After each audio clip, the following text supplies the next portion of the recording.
Well, I interviewed his dad, and now I get to interview, well, I suppose we're in-laws in a way, aren't we, Marcus? Yes, Robert. Thanks for having me on. No worries, mate. Hey, I had this idea of sort of people and generations change, and communication now, you know my dad, and my dad won a competition for a tennis club, and his speech in acceptance was, I suppose I'll have to buy you a keg. Yeah, well, I guess people certainly get motivated in different ways, and of course, if you interviewed my dad, two things come to mind. I was on the farm. A lot of times when farmers would do each other a favour, instead of paying them, they'd just give them a carton of beer. So that's kind of similar to the keg idea.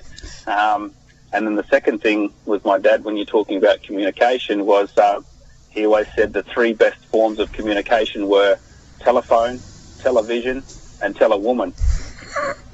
That'd be Karen.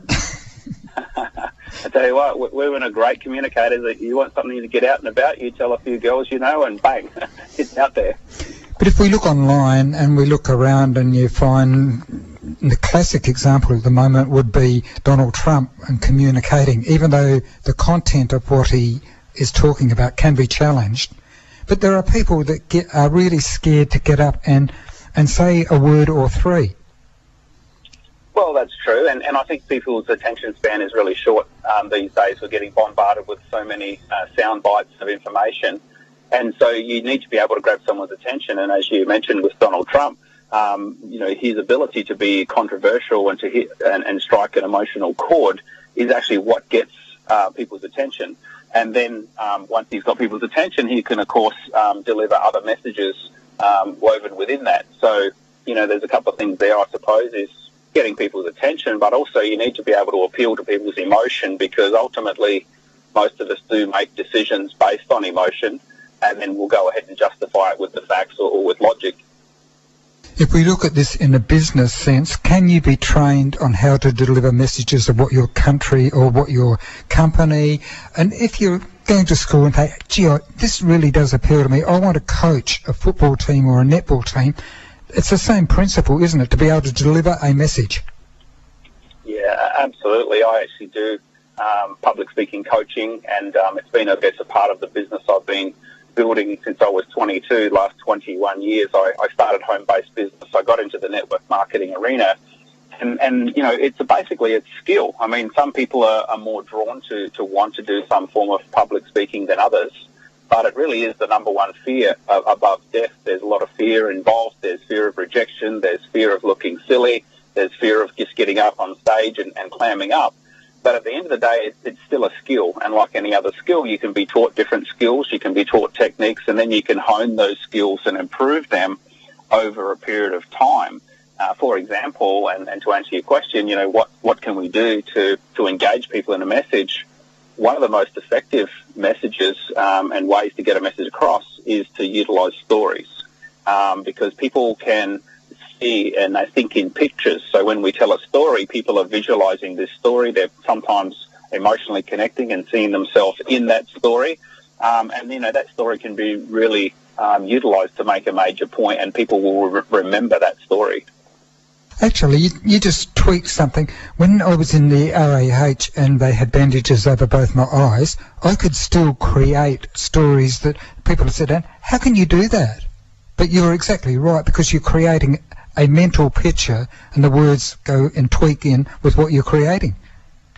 That's right, and you'll see the same. I mean, communication isn't always in an audio form. So you see the great writers,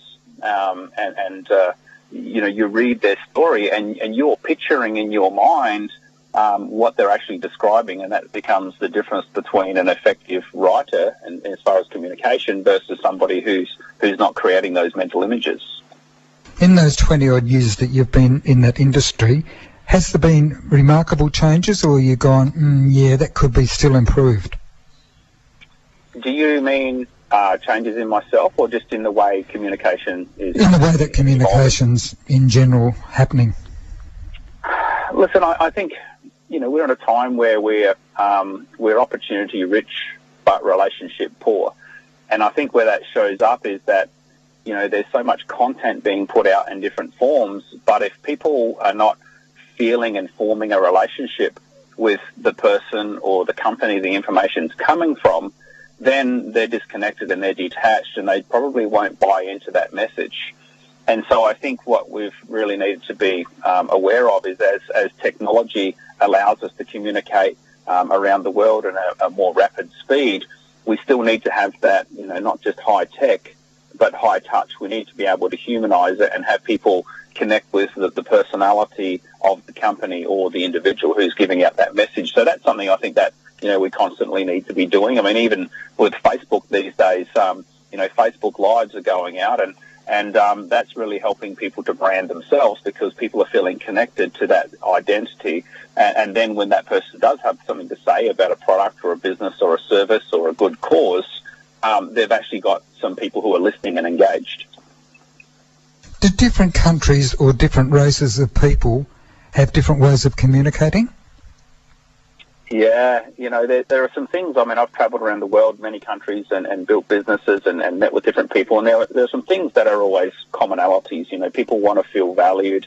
They want to look after their family. They want security. They want to be recognised for their achievements.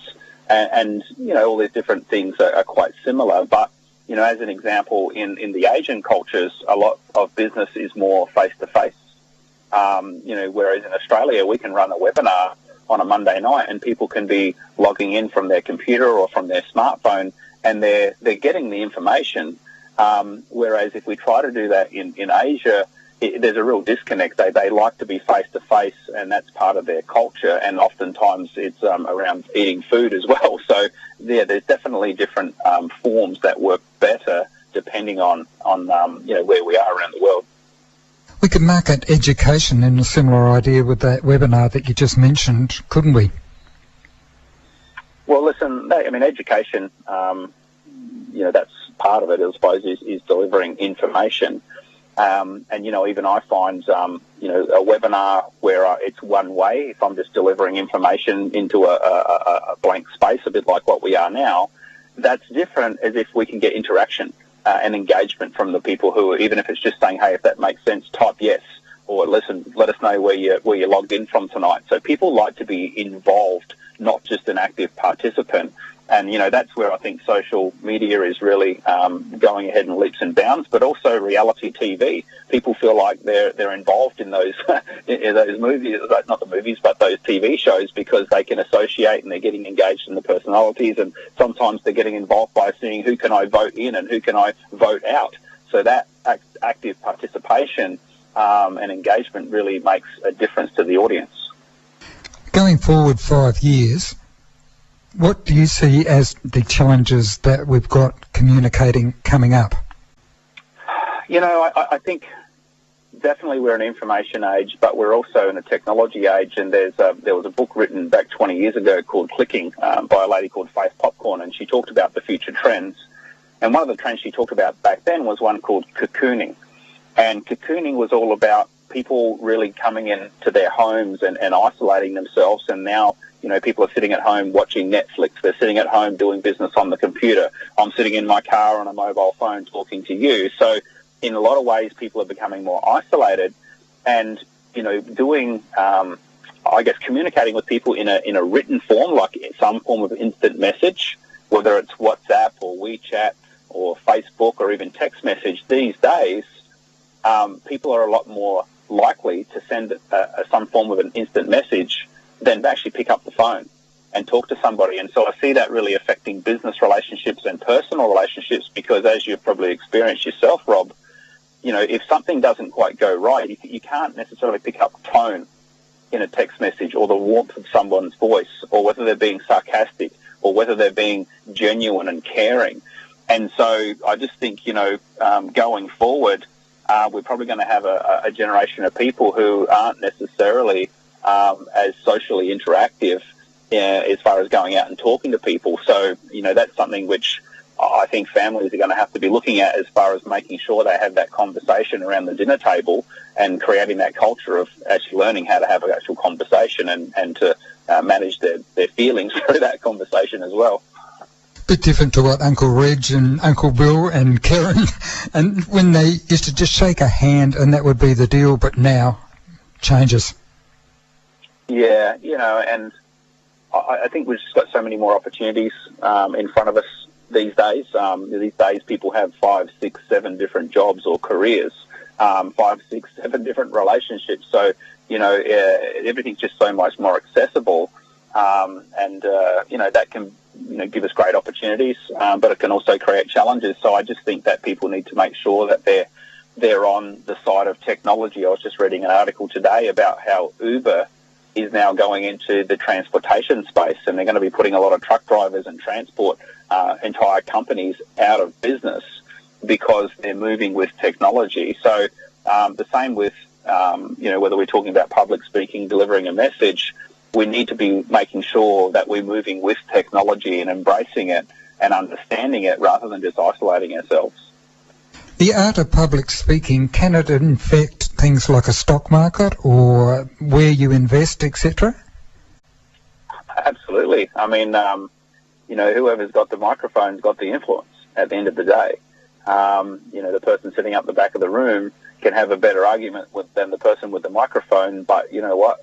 If people can't hear you, then your voice doesn't make an impact and you have no influence. So, I think Obama, I'm not a great one into American politics, but he was really one of the first US presidents or candidates to utilize the power of Twitter and Facebook and social media, and that was a big part of him being elected.